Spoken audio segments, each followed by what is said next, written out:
ச்சே, என்னடா யார கேட்டாலும் அப்படி ஒருத்தரை கிட்னாப் பண்ணவே இல்லைன்னு சொல்றாங்க. அண்ணே, நம்ம தொழில நம்ம பாவம் புண்ணியம்லாம் பார்க்க மாட்டோம்ண்ணே. நல்லது கெட்டதை பத்தி கூட நம்ம கொஞ்சமும் யோசிச்சது இல்லைண்ணே. பணம் வருதுன்னா எவ்வளவு மோசமான காரியம் வேணாலும் செய்வோம். அப்படி இருக்கும்போது இப்ப எதுக்குண்ணே இந்த விஷயத்தை நீ இவ்வளவு சீரியஸா எடுத்துக்கிட்ட? இங்க என்னதான் நடந்துகிட்டு இருக்கு?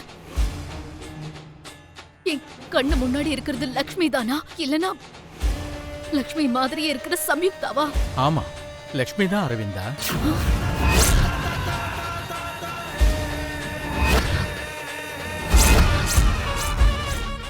ஆமா அரவிந்தா, இப்போவாவது உனக்கு எல்லா உண்மையும் தெரியணும். என்ன நடந்துச்சுன்னா ஒண்ணும் இல்லடா, அவ அண்ணான்னு சொல்லி கேட்டதும் என் சொந்த தங்கச்சியே வந்து என்கிட்ட கெஞ்சின மாதிரி தோணுச்சு. நாம செஞ்ச காரியத்தால எத்தனையோ குடும்பம் அழிஞ்சு நாசமா போயிருக்கு. அப்படி இருக்கும்போது இந்த மாதிரி ஆளுங்களுக்கு சின்ன உதவி செஞ்சாலும் நாம செஞ்ச பாவத்துக்கு கொஞ்சமாவது பிராயச்சித்தம் கிடைக்கும்னு ஒரு சின்ன ஆசை தாண்டா. ஆமாண்ணே, நீங்க சொல்றது கூட உண்மைதானே. பாவத்தை செஞ்சு செஞ்சு நமக்கு புண்ணியத்தோட அருமை தெரியறது இல்லைண்ணே. ஆமாண்டா, எப்படியாவது அவ புருஷன் எங்க இருக்கான்னு கண்டுபிடிக்கணும். இந்த சின்ன உதவிய அந்த பொண்ணுக்கு நாம செய்யணும். இந்த ஒரு புண்ணியத்தை செஞ்சு நம்ம பாவத்துல கொஞ்சமாவது கழுவிடணும்டா. லக்ஷ்மி,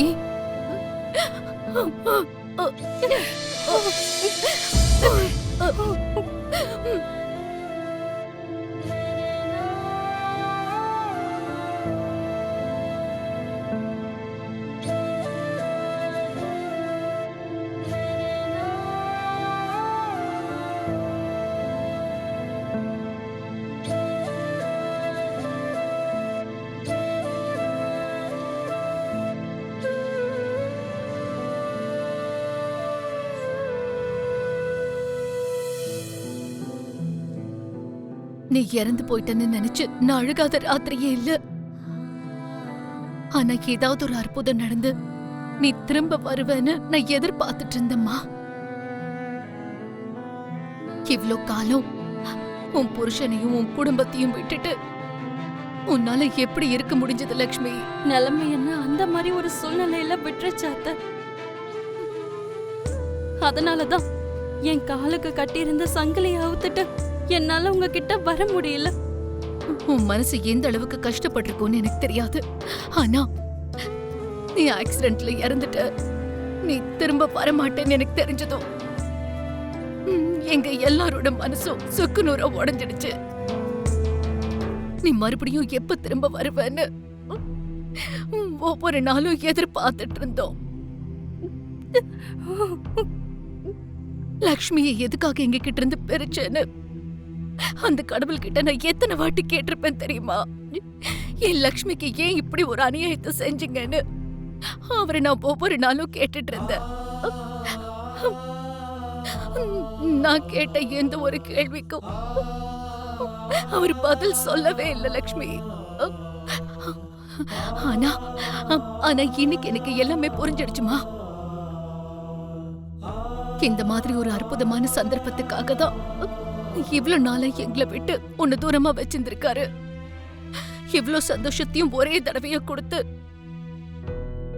என் ஆனந்த கண்ணீர்ல முழுகடிக்கதான் போல இருக்கு.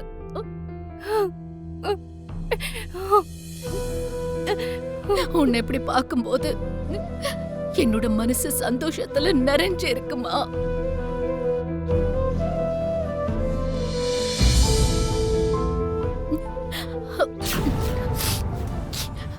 அம்மா, என்ன லக்ஷ்மி இது? நான் உனக்கு அவ்வளவு வேண்டாதவளா ஆயிட்டனா?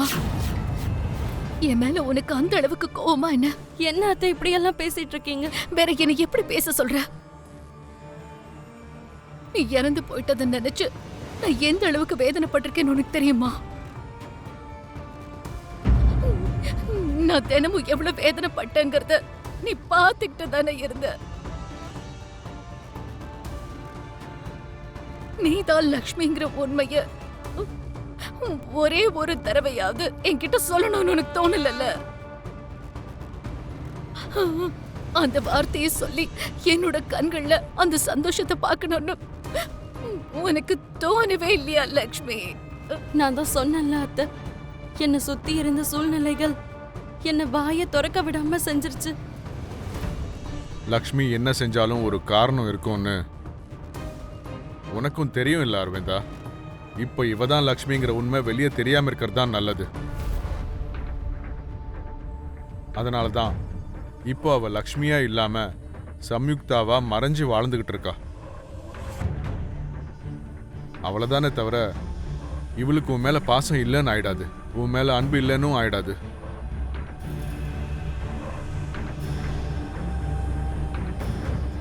ஆனா அந்த ஆண்டவனுக்கு யாரை எப்போ சேர்க்கணும்னு ரொம்ப நல்லாவே தெரியும்.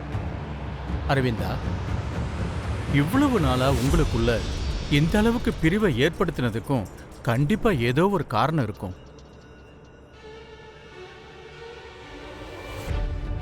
இப்ப எதிர்பாராம உங்களை சேர்த்து வச்சிருக்காருன்னா இதுக்கும் கண்டிப்பா ஒரு காரணம் இருக்கும். அந்த ஆண்டவனோட லீலையை புரிஞ்சுக்கிறதுங்கிறது ரொம்ப கஷ்டம். ஆனா நல்லதோ கெட்டதோ எது வந்தாலும் அதை மனசார ஏத்துக்கணும். அது ஒன்றும் கஷ்டம் கிடையாது. எது எப்படியோ லக்ஷ்மி திரும்ப வந்திருக்கா.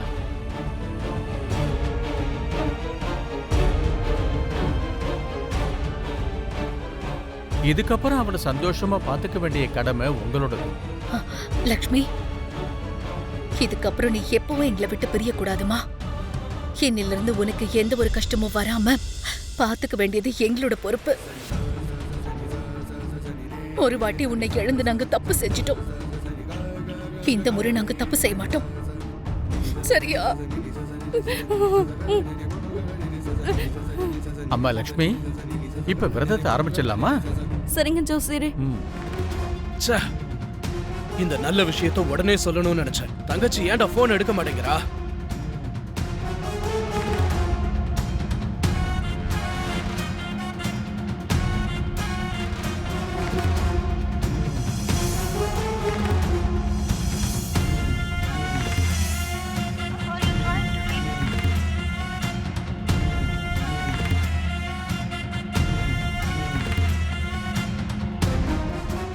நல்லா இருமா. ரொம்ப பக்தியோடு இந்த விரதத்தை நல்லபடியா நீ செஞ்சு முடிச்சிருக்க. இந்த விரதத்தோட பலன் உனக்கு கூடிய சீக்கிரமே நல்லபடியா கிடைக்கும். உன் புருஷன் எங்க இருந்தாலும் அந்த தாயே உங்ககிட்ட கொண்டு வந்து சேர்த்துருவா. அந்த தாயை நீ நம்பு, உனக்கு எல்லாமே நல்லதா நடக்கும்.